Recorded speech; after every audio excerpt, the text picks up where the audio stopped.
I am Maureen Gomeringer, and I am a clinical social worker at Carolina Partners in Mental Health. I am providing parent-child interaction therapy at the Durham Counseling Center. There are two phases of treatment in parent-child interaction therapy.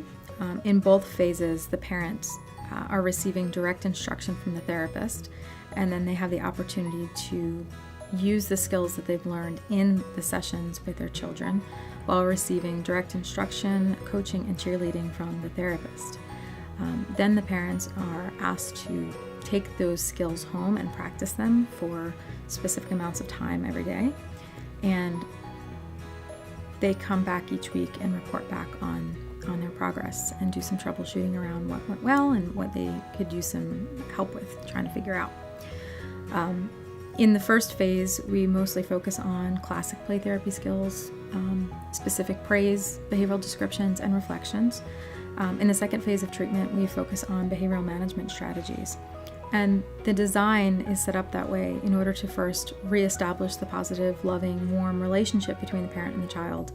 And then the second phase is really where the child begins to mind the parent and follow directions and realize that the parent's words are powerful and need heeding.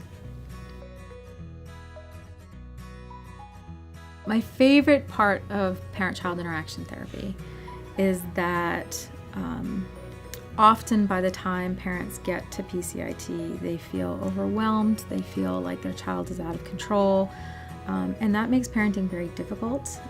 Parents often don't necessarily enjoy the interactions with their kids.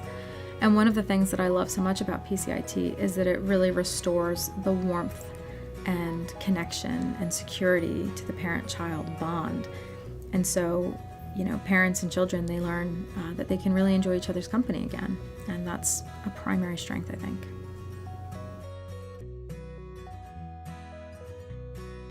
So, ideally, whatever parents are involved, both parents, if they're both involved with the child, would participate in parent-child interaction therapy.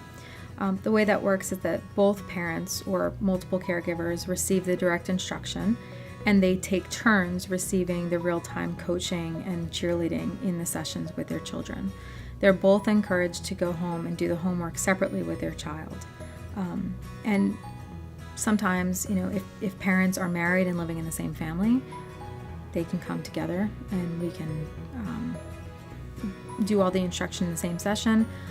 If parents are separated or divorced, or there are multiple caregivers in different homes, we can either do the sessions together or we can create multiple sessions to accommodate so that everybody gets a turn to learn and practice.